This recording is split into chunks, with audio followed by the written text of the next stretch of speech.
it's Liv and welcome back to my channel. We're in a bit of a different setup today. I usually just sit right over there where my bookshelf is, but the lighting is being really strange today, so bear with me. Moved a little bit, so we've got this background going on. I'm not mad at it. It's not bad. But I'm so used to having my books behind me, so it's a little strange. So for today's video, I'm doing my November wrap up. November, I feel like just kind of came and went. I feel like it went by so fast. Now it's December, Christmas is coming, but it was a great November. Thanksgiving was fantastic. Getting to go home, spend time with loved ones, especially after I've been away from them for so long since I've moved, has been really great, and I had a lot of fun, and I'm really excited for Christmas now. So I read a total of 5 books in November, which I know slacking a little bit. If you know, my general wrap-ups are kind of anywhere from like 6 to 8 books, but 5 was not bad, especially considering how busy I've been with work and seeing family and stuff like that. So still a good reading month. Got some good stuff here.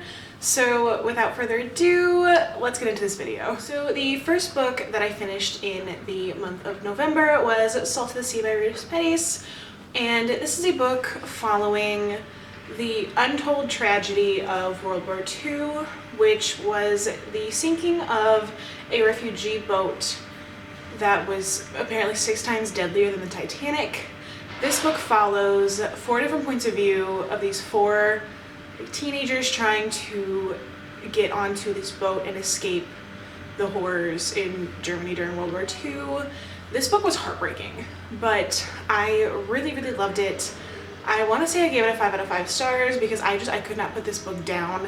I found myself really thinking about it even when I wasn't reading it and being like, oh, I need to know what happens. It was truly a masterpiece. This was very out of my comfort zone. I had never read a Rita Pettis book before, but I loved it so much that I might end up picking up a few more of her books because I hear so many good things about it, about her writing and her books in general, and I want to see what all that hype is about. I mean, obviously I've seen it in here and it was wonderful, so I'm really excited to continue and read some of her other works. Okay, and the next book I read is another new author for me, but it is They Both Die at the End by Adam Silvera. I have never read a fully Adam Silvera book, if that makes sense. I read What If It's Us, the book he co-wrote with Becky Albertalli, and I absolutely love that book. That was one of my favorite books of 2018. So I had really high hopes going into this and I was not let down. This book follows the story of Mateo and Rufus, and in this world, there's this company called Deathcast, and they call you at midnight on the day that you are going to die. And they say, hey, like, we don't know how, we don't know why, but sometime within the next 24 hours, you will face an untimely death. We are so sorry to lose you, but please make the most of it. And so there's also this app called Last Friend, and Mateo and Rufus have both received the call that they are going to die at some point that day. And so they meet each other on Last Friend, and they spend the day together, and it's the story of these 2 boys spending their final moments together. It was beautiful. I give this book a 4 out of 5 stars, I want to say. I really enjoy, his characters are all so different, but they're also funny, and they have the best dynamics with each other. There were quite a few things that I didn't see coming, so this was a pretty solid read. I would say I loved Mateo. He was so sweet. Mateo and Rufus, I loved them. I finished this right before I walked into work one day, and my coworkers were all like, why do you look so sad? And I was like, oh, I just finished this book. And they're like, oh, like what book? And I said, They Both Die at the End. And they go, this book is called They Both Die at the End. And I said, yes. Yes, it was, but I still went into it knowing I was gonna get hurt.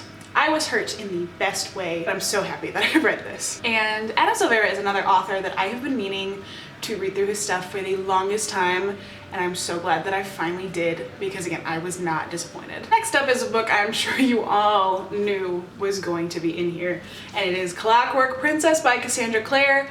I have finally finished this great honker of a book. The amount of times that I laughed, the amount of times that I cried, this was a solid 5 out of 5 star read. This is the conclusion to the Infernal Devices trilogy, which is the prequel to The Mortal Instruments Following Shadowhunters in London, my favorite city on the planet, aside from Edinburgh, Scotland, but it's very close. So after reading the first few Mortal Instruments books, I've only read the first 3. I'm really interested to see how these 3 books will influence the last 3 Mortal Instruments books. I have a few theories and I'm curious to see if I'm right. But it was so fun to read about like the ancestors of the characters we know and love in the Mortal Instruments. I was so thrilled by this book. I loved it so much. This might be my favorite Cassandra Clare book yet. And the epilogue of this book left me literally speechless. I laughed and cried within just that span of pages. This is one of my favorite reads this month, probably in 2019. There's so many things I could say about this book, which I don't want to because I don't want to spoil anything for those of you who haven't read it, but just know I am in love with this book. Next up, we have another book that I mentioned in my TBR. This has been a good month of me actually reading things that I planned to read during the month. It is Scythe by Neil Shusterman. Oh my goodness. Oh my goodness. This was easily a 5 out of 5 star read for me. This is definitely also one of my favorite books of 2019, if not one of my favorite books ever. This story follows a world where we have learned to conquer everything bad, which is like injury, sickness, even death. And the only way to die is to be gleaned by a scythe. This story follows our 2 main characters, Citra and Rowan, who are apprentice scythes, and they're kind of competing. Originally, one is told one can become a scythe and the other can go back to normal life. And then they later find out that whoever wins will have to glean the other. My favorite thing about Neil Shusterman's books is how much they make you think. I believe in my TBR I mentioned Unwind and how he really kind of plays in all of his books on something that it's impossible, but with the way technology is going, like one day it could happen, and it's very ethical stuff. Like in here, like you can't die by like natural causes, but it's random for who does die. And so, I don't know, it's kind of, would you rather die because you were sick in like the natural way, or is it moral that you're killed because you were picked out of like 1 out of a billion? They say, I think it says like, oh, we have a 1% chance every year of being gleaned, no matter what age you are. So it's kind of plays on those moral ethics, and so it's great to think about. This is a trilogy I know I'm going to love, and is just going to absolutely blow my mind. And I'm so excited to keep going with it. And the last book is back in Illinois. I reread it in just a few hours when I was home for Thanksgiving, and it is The Fault in Our Stars by John Green. I am sure you all know what this is about if you haven't read it, but it is basically about Hazel Grace, and she is a terminal cancer patient who meets Augustus Waters in a cancer support group, and it's the story of the 2 of them falling in love. I cried just as hard reading this book the second time as I did the first time back when I was 15. So it's nice to know that in the 6 years since I had read it, my reading tastes have changed, but not that much. Still cried just as hard. I need to rewatch the movie because that's been a hot minute since I have rewatched the movie. But I used to watch that movie all the time when I was in high school. It was like if I had like a spare couple hours, I was gonna watch The Fault in Our Stars. Like, it was bad. My obsession with this book knows no bounds. It's great to know that I still love it as much as I did. Again, 5 out of 5 stars. Super solid read and a great way to end November. So there you have it, guys. That was my November 2019 wrap up. I do hope you enjoyed it. If you did, please be sure to give this video a big thumbs up and comment down below what your favorite read of November was. I'm torn between Scythe and Clockwork Princess. I'm torn between Scythe and Clockwork Princess. Also, super exciting announcement. I am doing Vlogmas this year.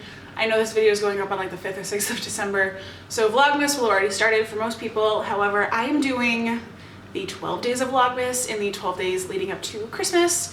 So the first video for that, I believe, will be posted on December 14th and will go every day until Christmas Day, the 25th. I'm so excited. I have so many fun things planned during that time frame, and I'm so excited to bring you guys along with me. Just get a little festive for the holiday season. It's gonna be great. If you haven't already, please be sure to subscribe to this channel down below and click that bell icon every time I post a new video. I do normally upload every Monday and every Thursday, but with Vlogmas, there's going to be a new video every day for 12 days, and you don't want to miss out on all the fun stuff coming your way.